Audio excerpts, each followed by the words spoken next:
बिस्मिल्लाहिर्रहमानिर्रहीम। अस्सलाम वालेकुम। आपकी खिदमत में नसीम दुरानी। और वो आप तो ये सोच रहे होंगे कि क्या लाइन ऊपर तक चली गई है, वहाँ से डायरेक्ट ही आ गए, क्योंकि इतने दिन की गैर हाज़िरी के बाद कुछ ऐसे हैं वाक़यात इस वजह से ये गैर हाज़िरी हुई, 2 प्रोग्राम मिस हो गए। तो और कोई इत्तला भी नहीं आई, कोई बातचीत भी नहीं हुई, तो और अचानक फिर वही आ गए। अस्सलाम वालेकुम, बिस्मिल्लाहिर्रहमानिर्रहीम, अस्सलाम वालेकुम। मैं नसीम दुरानी। तब कहने लगे यार ये क्या हुआ, क्या लाइन लग गई है ऊपर और इनको लाइन मिल गई और यहाँ बात करने के लिए आ गए। कहने नहीं साहब, न लाइन लगी और लाइन लगते रह गई। वो हुआ ये कि कुछ हमारे साथ ऐसा इत्तेफाकात हो रहे हैं जो खुद हमारी समझ में भी नहीं आते ये हो क्या रहा है। किसी से पूछो तो अगर कोई आके बाहर यार पूछता है, अब वो पहला सवाल था कि अच्छा आप गिर गए, चोट लगी, सर में चोट लगी, बहुत हाथ पाँव में झटके वटके आए, कैसे गिरे? मैंने कहा जी अभी तक थोड़ा होश संभाल लें, तो हाथ पाँव सीधे हो रहे हैं और जब ये हो जाएंगे तो हम प्रैक्टिकली आपको बता देंगे, सबको बुला के जिन्होंने पूछा था उन सबके नाम हमारे पास हैं कि इन्होंने पूछा था आप कैसे गिरे, तो हम बता देंगे भाई ऐसे गिरे थे। अब आगे क्या होता है उसके बाद ये पता नहीं। अब हुआ ये था कि आप एक दिन नए दवाएँ हैं तो बेटर आगे से हमने कहा हम खुद जाएंगे और दवाएँ लेके आएंगे। उलझन में ग्रींज में रहते हैं।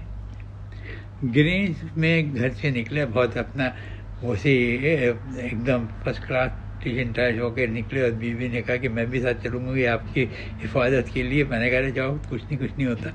मैं खैर हमने कहा चलो एक से बदले 2 और उनको लेके हम घर से निकले, फ्लैट से उतरे, अपार्टमेंट से उतर के और लिफ्ट से उतर के और रैम से उतर के और जितने है सब से उतर के हम अपार्टमेंट के बिल्कुल सामने खड़े होकर एक हाथ से इशारा से बताया इधर तो श्वेता में और इधर सामने अलमाया है, आप किधर जाना पसंद फरमाएंगी? तो कहने लगे भाई कहीं भी चले चलो, एक ही बात है। मैंने कहा नहीं, थोड़ा 10-20 कदम श्वेता मैं इधर आ गया और ये 10-20 कदम कम है, तो कैसे करें? कहने लगी अभी चली कर फैसला ही कर रहे थे। यकीन मानिएगा जनाब, पता नहीं क्या हुआ, ना चक्कर आए, ना कोई खौफ आया, ना कोई गाड़ी करीब से गुजर गई, हम फुटपाथ पे थे। लेकिन बस इसके आगे कुछ नहीं बोल सकते।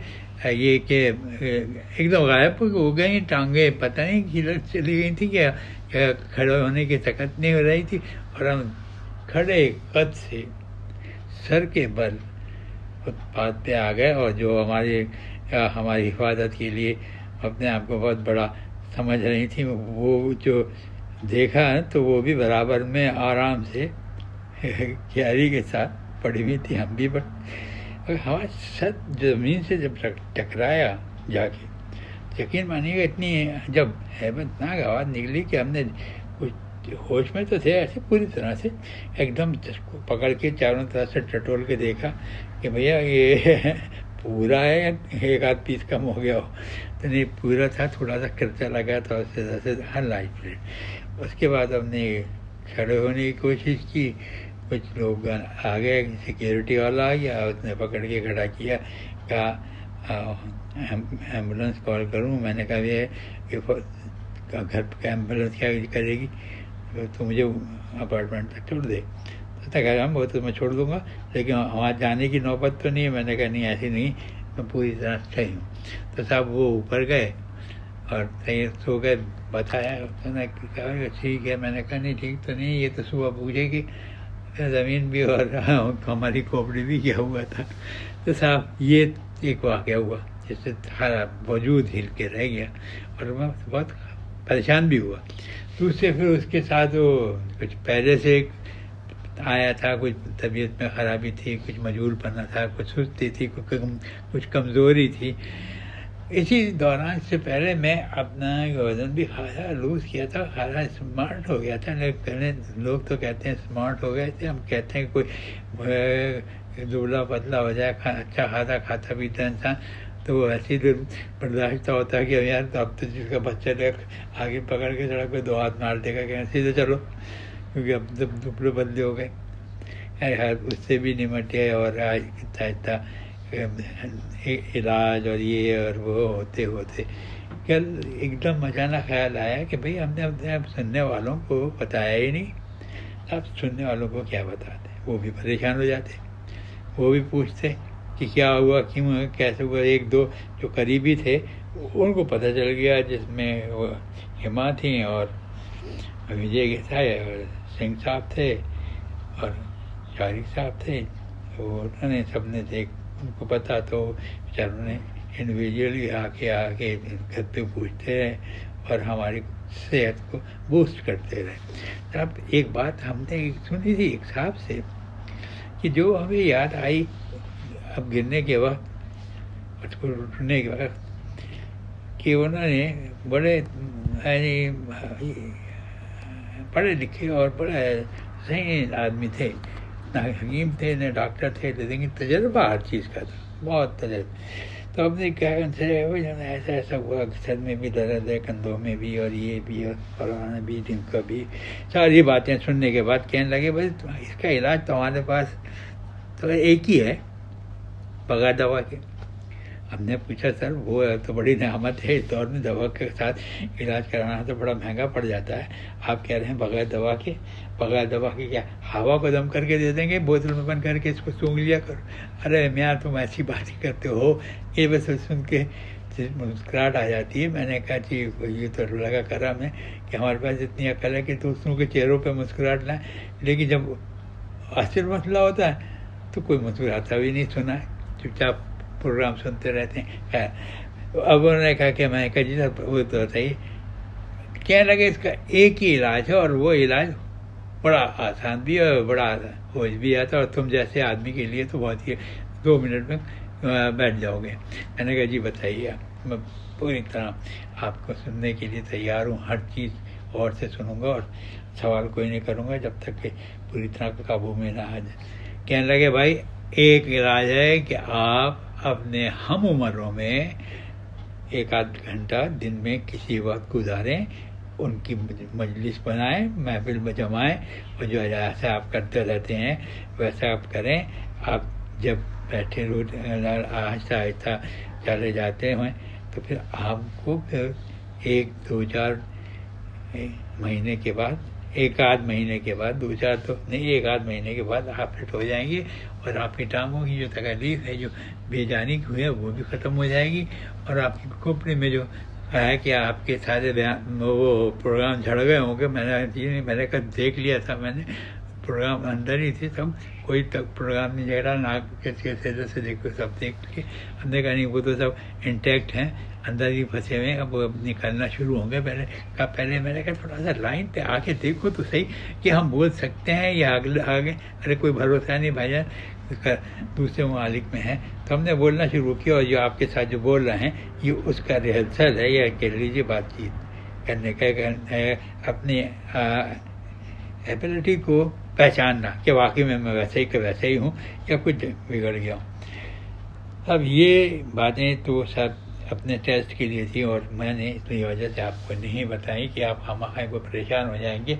और बताने से भी क्या फ़ायदा कि जनाब दवा तो ध्यान देना और जाना और लाना, और जब कोई ऐसी हालात होते हैं तो याद तो आती है, लेकिन लोगों ने 2-3 लोगों ने हमें बड़ा सपोर्ट किया, उसमें वो आ जाते थे। कभी शारिक साहब का टेलीफोन आ गया, जो हमारे इलाके के गिरीश के वो सब कुछ वही है, डायरेक्टर हैं, क्या मुझे कभी डायरेक्टर हैं या मैनेजर हैं, जनरल मैनेजर हैं, गिर रेंज का बड़ा इलाका है। और उनके साथ जो है वो भी फहद साहब भी उनके साथ रहते हैं, उनकी असिस्टेंट है। आपके पूछ लेंगे यार सबका जवाब रहेगा, नेक्स्ट वक्त से नाम तो सही ले लें। तो साहब ये थे और 4 हमारे मेंबर थे सब, जिसमें कपूर साहब भी थे। उनका भी टेलीफोन आ गया, कपूर साहब का टेलीफोन नहीं कपूर साहब का टेलीफोन आ गया। तो नहीं क्या हुआ था भाई, क्या देख के ये रहे थे? अरे मैंने कहा कपूर भाई देखे और तो कुछ भी नहीं था, बगैर देखे बहुत सारे काम हो जाते हैं। आराम से गिर गए थे, पड़े रहा 2 मिनट और उसके बाद कपड़े झाड़ के खड़े हो गए। तो एक बात क्या मैं आपको तजुर्बा बता दूं, सभी सुन रहे होंगे कि उर्दू और हिंदी में कोई ज़्यादा फर्क नहीं है। कुछ जुमलों का परसेंटेज भी आप लगा लें 5% भी नहीं होगी। अब आप करेंगे, आप सोचेंगे आप कैसे कह रहे हैं। मैंने कहा जब हम शुरू उर्दू में दुबई में आए तो टैक्सी में बैठे, जाके टैक्सी वाले से कुछ बात की, उसने भी बात की, जवाब भी दिया। हमने सोचा यार ये पाकिस्तानी है, उर्दू बोल रहा है। तो हमने उससे पूछा भैया जी तुम कौन सी ज़बान बोल रहे हो? तो हंसा, आपकी समझ में नहीं आ रही? मैंने कहा नहीं, समझ में भी आ रही है, बोल भी सकते हैं। आपसे पूछ रहे हैं, कहना अरे भाई ये हिंदी है।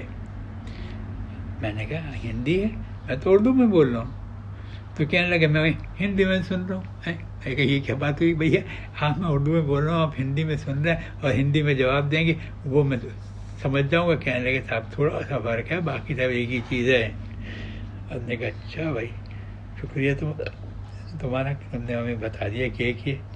उसके बाद से हम ज़्यादातर बात भी करते हैं, तो अरे बात तो सब हिंदी और एक ही जैसी होती है।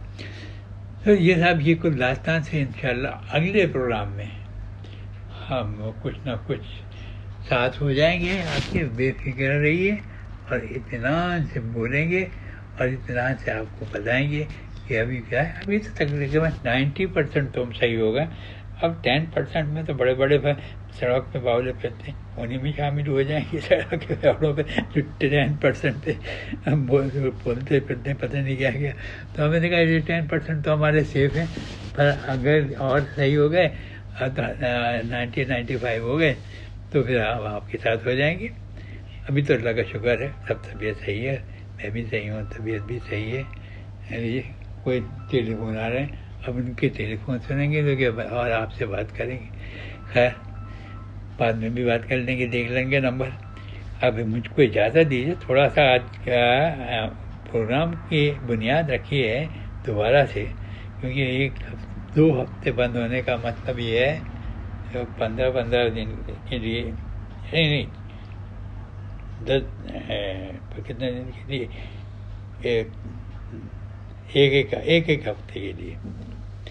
तो 10 और 10 5 करेंगे कितने दिन हो गए। अगले प्रोग्राम में पूरी गिनती करके हिसाब किताब करके बता दूंगा।